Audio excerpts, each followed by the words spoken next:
You may be asking that question now. Is God able?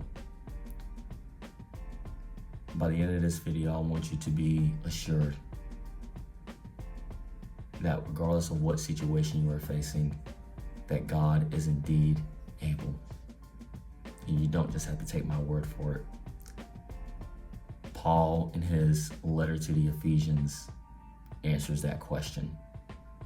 He says in chapter 3 and verse 20, "Unto him that is able to do exceeding abundantly above all that we ask or think, according to the power that worketh in us." You see, Paul in this text, he does not have enough words, or even the proper words, you can say, to describe how assured he is of this truth, especially based on what he has experienced. Paul has been through the darkest times of his life. He has been in the deepest valleys. He has been in the most dire experiences that any man of his time could even say. And yet, in this letter, Paul uses 3 words to describe how assured he is that God is able. He says God is able to do exceeding. He is not just able to do exceeding, but God is able to do abundantly. He is not just able to do exceedingly. He is not just able to do abundantly, but God is able to do above all.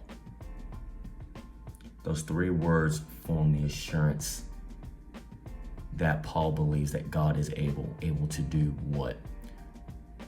To do all according, regardless of what we ask or think.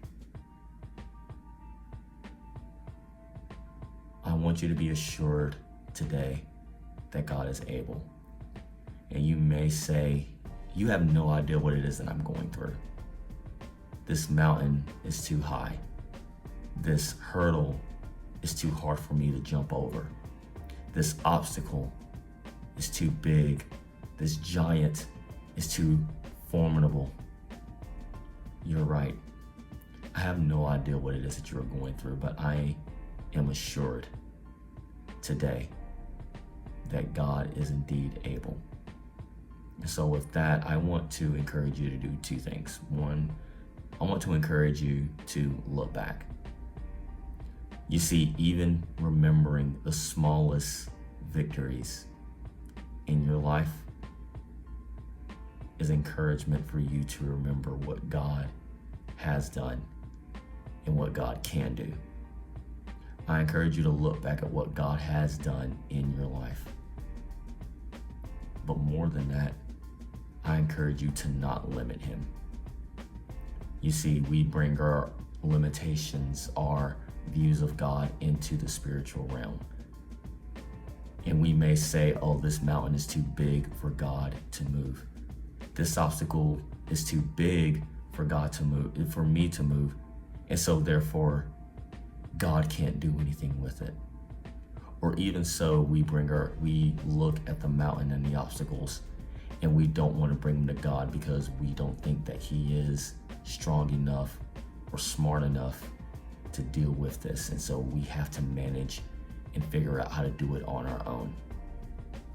And I want to tell you that it doesn't work. It just makes things worse. But I want you to be assured today that God is able to do exceeding abundantly above all that we ask or think, according to the power that works in us. It is Jesus in me. It is Jesus in you. And today you can be assured that the answer to that question is God able. It can be a resounding yes. I pray that you will take that verse and that you will meditate on it.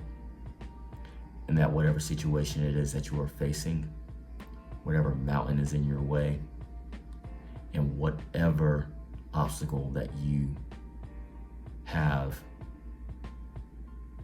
not thought you can overcome, that you will remember and be assured that God is able to do exceedingly abundantly above all that we ask or think.